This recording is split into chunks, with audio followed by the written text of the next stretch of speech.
Assalamualaikum warahmatullahi wabarakatuh. Selamat pagi, salam sejahtera untuk kita semua. Pagi ini BNPB akan mengupdate situasi dan langkah-langkah penanganan banjir dan longsor serta bencana hidrometeorologi secara umum di 3 provinsi, Provinsi Aceh, Sumatera Utara, dan Sumatera Barat. Untuk data korban hingga saat ini kami masih terus berkomunikasi dengan pemerintah daerah. Ada beberapa pemerintah daerah yang masih kesulitan untuk melaporkan karena jaringan komunikasi yang masih terganggu. Tapi untuk sementara bisa kami update datanya untuk Aceh, Provinsi Aceh, yang sebelumnya tidak ada korban jiwa. Kemarin Bupati Benar Meriah dan Goyo Lues menyampaikan laporan bahwa untuk Benar Meriah ada 5 orang korban jiwa meninggal dunia dan 9 orang lainnya masih dinyatakan hilang. Kemudian untuk kejadian longsor di Kabupaten Gayo Lues itu 1 orang meninggal dunia dan 2 orang masih hilang. Jadi untuk Provinsi Aceh secara total ada 6 korban jiwa meninggal dunia serta 11 korban lainnya masih dinyatakan hilang. Ini tentu saja masih dalam verifikasi dan validasi di lapangan, termasuk juga korban terdampak, jumlah pengungsi, dan lain-lain.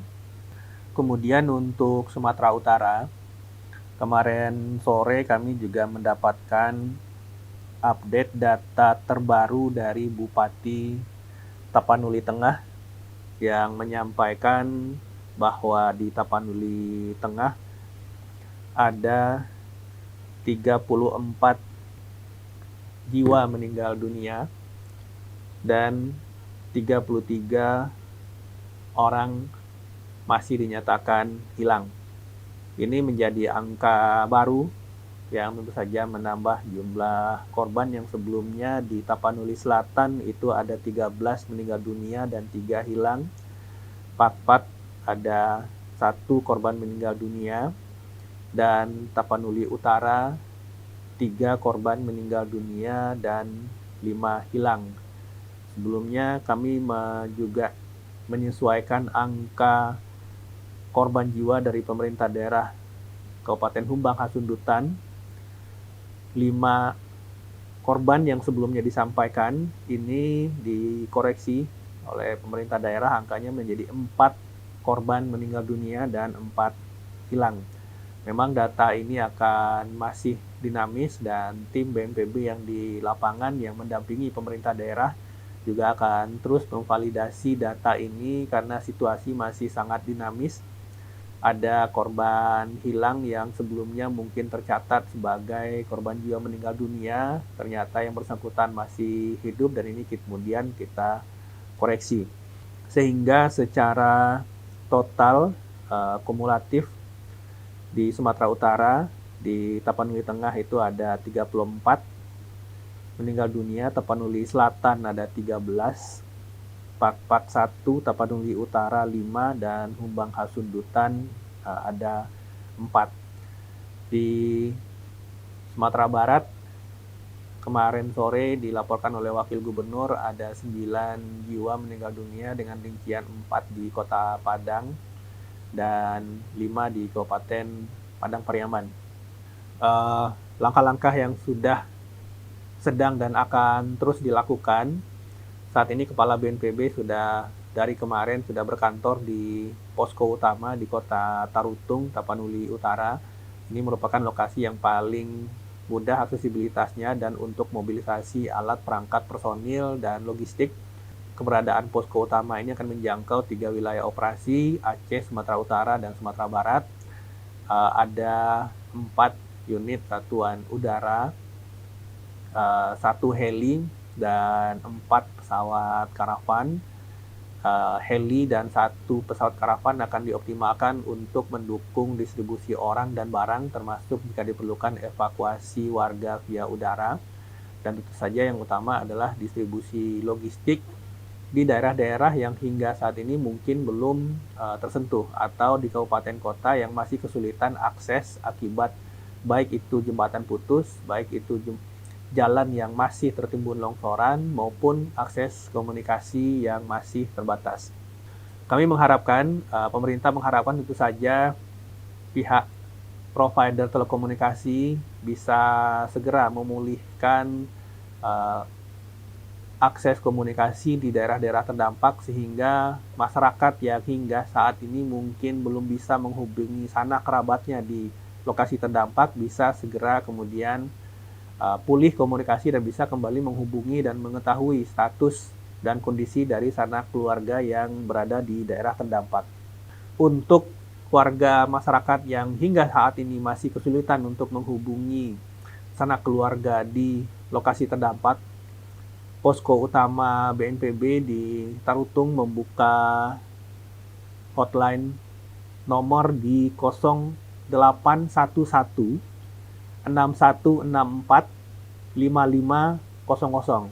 Saya ulangi, 0811 6164 5500.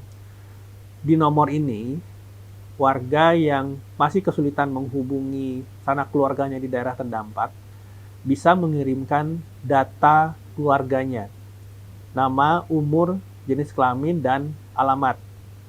Beberapa dari sambungan telepon yang masuk ke BNPB juga menyertakan titik lokasi terakhir. Ini akan sangat membantu.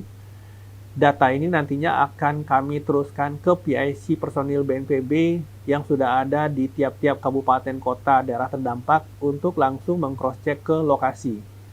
Nantinya dari setiap aduan kami akan coba expose dan checklist nanti mana yang sudah bisa ditindaklanjuti, mana yang bisa dikonfirmasi, mana yang sudah bisa diketahui keberadaan dan kondisinya, dan mana yang belum, serta untuk yang belum, kendala serta solusinya seperti apa.